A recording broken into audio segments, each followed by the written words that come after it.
All right, let's talk about AI. It's shaking up pretty much everything, right? Well, education is no exception.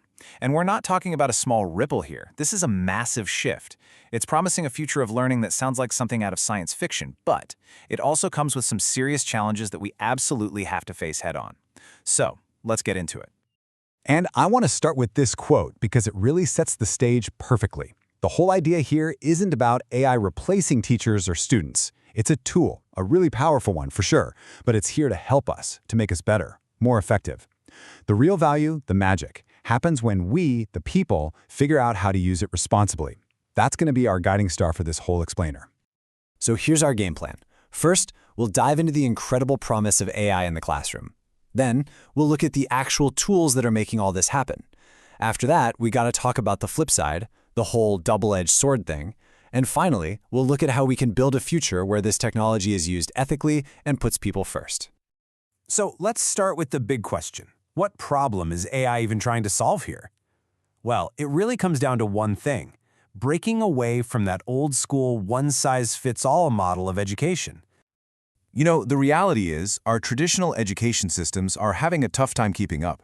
They just weren't built for the world we live in now, a world that's changing so fast, where you constantly need new skills. AI offers a total paradigm shift.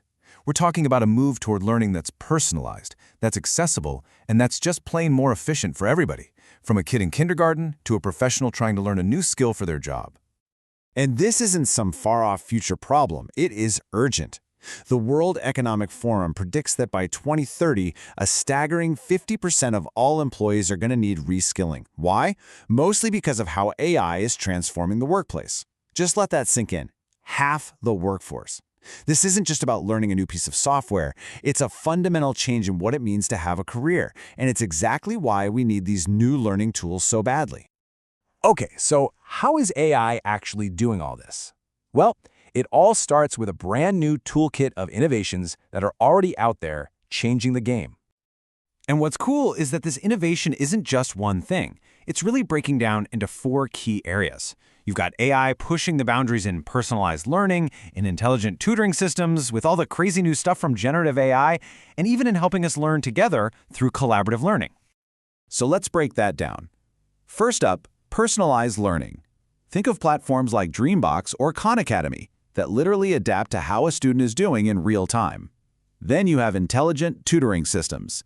Basically, an AI tutor that gives you one-on-one feedback, which is a huge deal for tricky subjects like math. Third, the one you've definitely heard of, generative AI.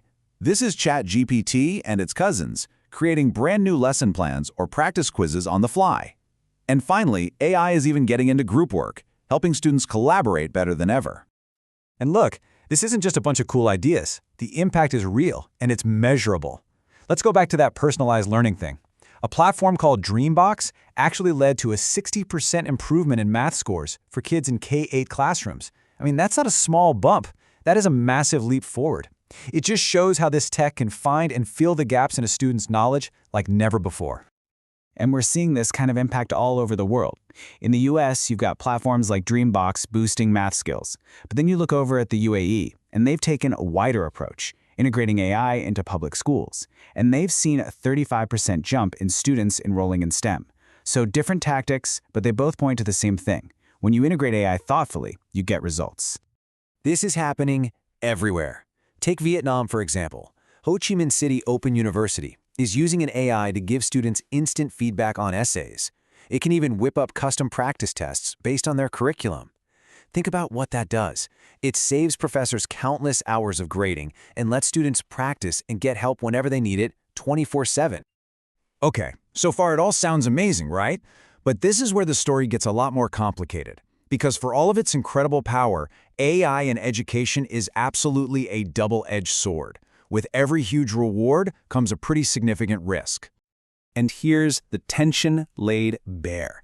On one side, you have the amazing promise of personalized learning, but on the other, you have the serious danger of algorithmic bias. We dream of giving everyone access to education, but in reality, we might just be widening the digital divide.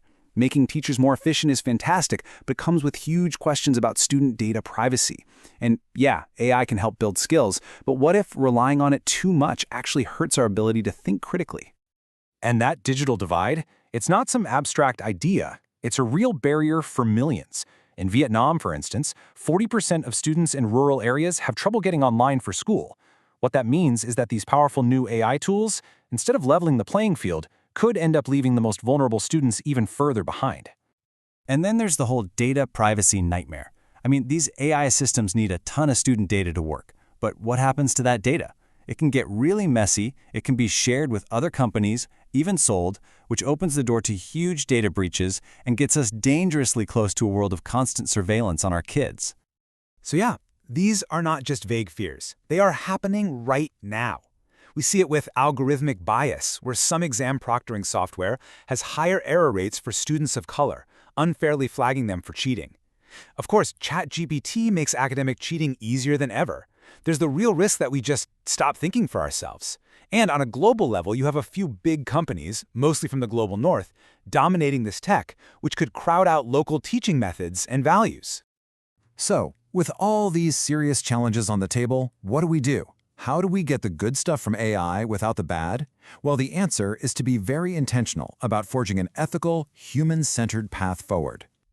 And here's what that looks like in 4 steps. 1. We need strong policies that force these algorithms to be transparent.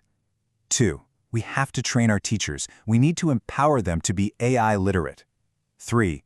Inclusive design. You can't just build these tools in a lab somewhere and push them out to the world. You have to build them with teachers and students. And finally, and this is probably the most important, we have to keep a human in the loop, always. AI should help the teacher, not replace them.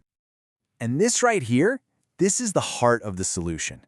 A truly human-centric approach isn't just about making things faster or more efficient. It's about finding that sweet spot where empathy, creativity, and equity all meet. The goal is not to build a better robot. The goal is to build tools that make us more human. Let's be crystal clear about the endgame here. The absolute best use for AI in education is to take over the boring administrative stuff, the grading, the scheduling, all the tasks that burn teachers out. Why? So they can free up their time to focus on what only a human can do, mentoring students, offering emotional support, and inspiring real creativity. You know, the things a machine will never, ever be able to replicate. So that's the question we're left with. AI is here, it's not going anywhere, and its role in education is only going to get bigger. It is a powerful, dual-edged sword. So as we bring it into our schools, into our lives, our most important job is to make sure it serves our deepest humanistic goals: curiosity, connection, growth, and not just the logistical goal of a more efficient system. That is the challenge and the opportunity right in front of us.